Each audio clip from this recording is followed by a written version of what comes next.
folks, Lone Wolf Customs 82 Virago. Guys curious on how I hardtailed it, so here's the bike right now. I gotta take this one bolt out the way I designed it, and I got a screw right there I gotta take out, and then I can pull up the seat off, and I'll get back to you right after I do that.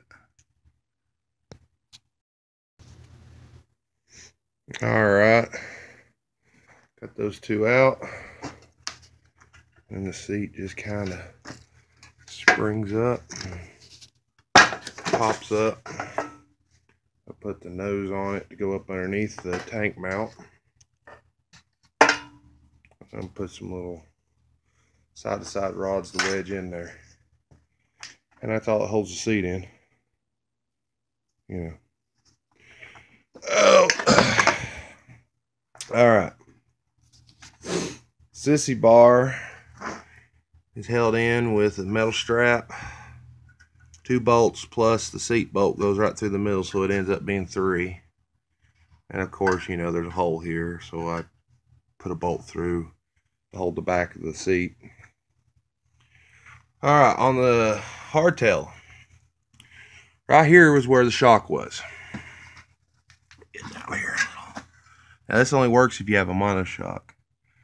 But I just took a piece of pop, actually, a piece of the wood stove leg, but drilled a hole through here this way, and it up underneath the tank. You can see it now. The hole goes up and down. This one back here goes side to side. That's just where the shock mounted. And you just put a bolt through that, and you put the bolt through this, and technically that's all you actually have to do to make this thing hardtail. That alone will actually do it, because literally this, if you can tell, at the lowest point is just going to wedge against the frame. You know, you could technically just take the Monoshock out, and the ass end of this bike will just drop. Now you have to take all the rear fender and everything, because the tire will smash into the freaking fender and the seat and all sorts of shit back here. So you'd have to take all that shit off and redesign it. But technically, you could just take the stupid thing off, and there it is, and just ride it that way. But you hit a bump, your rear end's going to go down, and then it's going to come slamming back up and all sorts of other issues.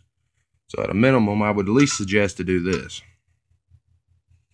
This keeps the rear end from dropping down, keeps it from going up. You know, it takes care of that issue. Now for extra safety, I took a piece of flat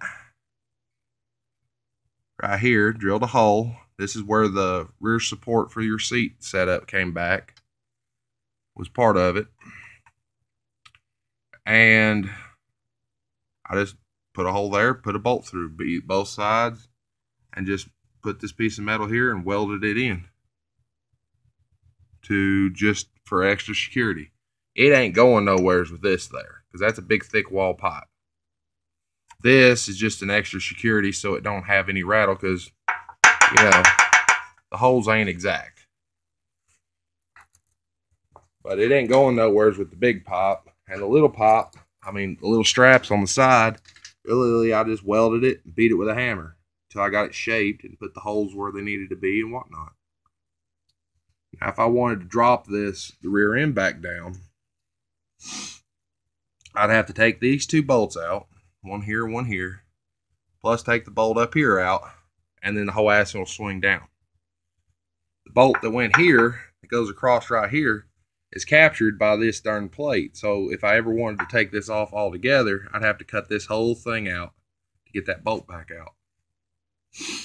Now the front of the fender is literally just 2 bolts mounted on a little bracket I built down there. Real simple, you know, and it holds the weight of me and my old lady. You know, and the sissy bar, of course, does multiple things. You know, it supports the back of the fender, it holds the tag, it holds the light, It keeps my old lady from falling off the back of the bike and all that wonderful stuff. But, you know, it's the hardtailing of these really ain't that hard. I went through a little bit more effort because I ended up building the entire sissy bar and building the entire fender. So there is an issue down here with the way the exhaust runs if it's an issue with your fender. This is actually partially an aftermarket exhaust, so you may not have, may have a little more clearance than me. But it came with it that way. But yeah, doing that, it's real simple. You know, it ain't, you know, Orange County choppers or anything fancy, but, you know, it's also something that anybody could probably do fairly easy because really there isn't no welding involved. Just drill a hole in a pipe, take the shock out, put that in. Technically, you're done other than building the ass of your bike with your fender and however you do the ass of the bike. But you can't really run the factory shit on it. You sort of can, but you're going to end up having to butcher it and everything. Plus, your seat's going to be sitting in an angle, sloping back, and it's not really comfortable. It's doable, but it ain't really comfortable. And by my own experience, stick with the double carbs because the Monoshock suck. I mean, mono carb sucks. I went back to the freaking double carbs, even though I have to rejet them. But there you go, man.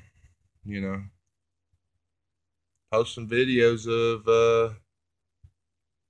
of you doing it whenever you get to doing it. So, but it works. All right, we'll see.